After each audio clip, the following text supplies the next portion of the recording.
২৫টি সংসদীয় আসন নিয়ে গঠিত শরীয়তপুর জেলায় প্রায় ১১.৫ লাখ ভোটার রয়েছে।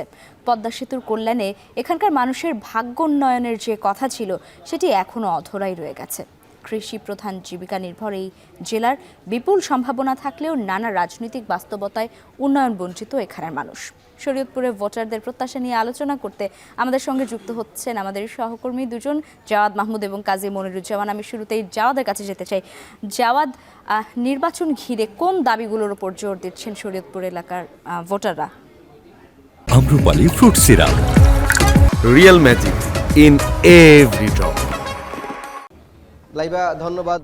আপনি যেমনটি বলছিলেন যে এই পদ্মা সেতুর কল্যাণে শরীয়তপুরবাসীর যে ভাগ্য উন্নয়নের কথা ছিল সেটি সম্ভব হয়নি, এবং যেহেতু আসন্ন ত্রয়োদশ জাতীয় সংসদ নির্বাচন 12 ফেব্রুয়ারি হতে যাচ্ছে, সেই জায়গা থেকে এই অঞ্চলের মানুষ আবার নতুন করে স্বপ্ন বুনছেন, তারা নতুন করে স্বপ্ন দেখতে চাচ্ছেন।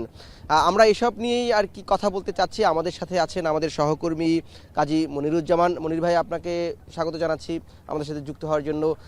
যেমনটি বলছিলাম যে এই পদ্মা সেতুর কল্যাণে যে এই অঞ্চলের মানুষের ভাগ্য উন্নয়নের কথা ছিল সেটি কেন হয়নি?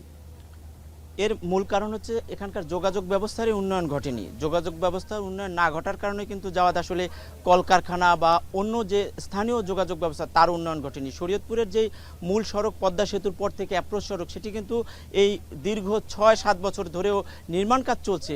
এখনও পর্যন্ত এর 50% কাজও শেষ হয়নি, যার কারণে নতুন বিনিয়োগ বা এখানে কলকারখানা হচ্ছে না, এর ফলে সুফল পাচ্ছে না। পাশাপাশি শরীয়তপুর চাঁদপুর যে একটি সড়ক রয়েছে 4 লেন করার কথা, সেই সড়কটিও 6 বছরে মাত্র 6 কিলোমিটার সড়ক নির্মাণ হয়েছে। এই সড়কটি হলে দক্ষিণ পশ্চিমাঞ্চলের 21 জেলার সাথে কিন্তু সড়ক যোগাযোগ বাড়তো, এখানে বিনিয়োগ আসতো এবং এটা একটি হাব তৈরি হতো। সামনে তো নির্বাচন, এই নির্বাচন যেহেতু নানান দল প্রতিশ্রুতি দিচ্ছে, সাধারণ মানুষ আসলে স্বপ্ন তারা বলছে যে তারা দেখছে, তারা আর কি দেখছে, তারা কি চাচ্ছে আলটিমেটলি?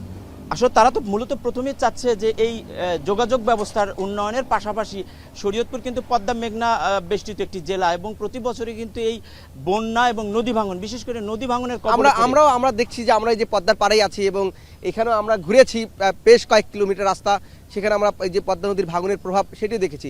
ভাঙন রোধে আসলে এখানকার যারা বাসিন্দা তারা কি চাচ্ছেন? তারা চাচ্ছে স্থায়ী তীর রক্ষা বাঁধ, এবং এই ভাঙন রোধের কারণে কিন্তু যুগ যুগ ধরে হাজারো পরিবার, আমরা বলবো যে ঠিকানা হারিয়ে মাথা গোজার ঠাঁই তাদের নেই, তারা কিন্তু নিঃস্ব হয়ে বিভিন্ন জায়গায় বসবাস করছেন। তারা এই জনপ্রতিনিধি বা প্রার্থীদের কাছে কিন্তু তাদের বড় প্রত্যাশা যে নির্বাচনের পর যাতে তারা তাদের এই ঠিকানাটুকু অন্তত দেয়, এটাই কিন্তু তারা চাচ্ছেন, বিশেষ করে এই নদী ভাঙন কবলিত। পাশাপাশি এই যে তীর রক্ষা কাজ, সেই তীর রক্ষা কাজ যেন স্থায়ীভাবে সম্পন্ন করা হয়। ধন্যবাদ মনিরুজ্জামান ভাই আমাদের সাথে যুক্ত থাকার জন্য। এই যে শরীয়তপুরের সাধারণ মানুষের ভাগ্য উন্নয়ন, এখানকার নদীর তীরবর্তী মানুষের যে অপার সম্ভাবনা রয়েছে, এই সম্ভাবনা সংকট নিয়ে আমরা এখন টিভির বিশেষ আয়োজন ভোটারের ইশতেহার নিয়ে 4:30টায় থাকবো শরীয়তপুরে, সেটি দেখার আমন্ত্রণ রইল। আম্রপালি, স্বাদে খাঁটি, গুণে ভরপুর, সবার পছন্দের প্রিমিয়াম শরবত, real magic in every drop.